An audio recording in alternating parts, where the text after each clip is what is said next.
Nasa spotlight na naman ang issue ng campaign donations ng mga government contractor. Inireklamo sina PBBM at VP Sara dahil sa pagtanggap umano ng donasyon noong 2022 elections. Yan ang Agenda Weekend Report ni Ryan Reloban ng Abante.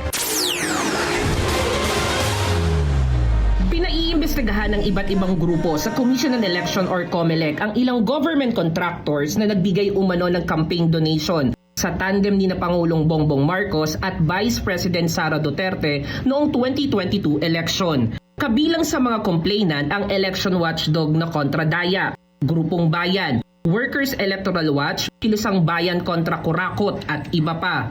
Kabilang naman sa mga pinangalan ng respondent, si Rodolfo Hilot Jr., ang presidente ng Rudhill Construction Enterprises at si Glenn Escador, Pangulo ng Esdecor Realty Corporation and Genesis 88 Construction Incorporated. Batay sa inihaing reklamo, nagbigay umano ang mga nasabing kontraktor ng donasyon sa kabila ng pagbabawal dito sa ilalim ng Omnibus Election Code. Ayon kay Bayan Secretary General Mong Palatino, hindi lang dapat ang mga nagbigay ang dapat managot, kundi pati ang mga tumanggap ng kontribusyon.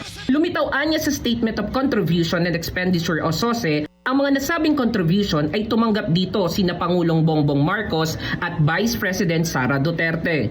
Giit ni Palatino, malinaw na ipinagbabawal ito sa batas dahil sa posibleng conflict of interest. Sa ngayon, wala pang tugon ng COMELEC sa kanilang panawagan. Para sa Agenda Weekend, Ryan Reloban, Abante.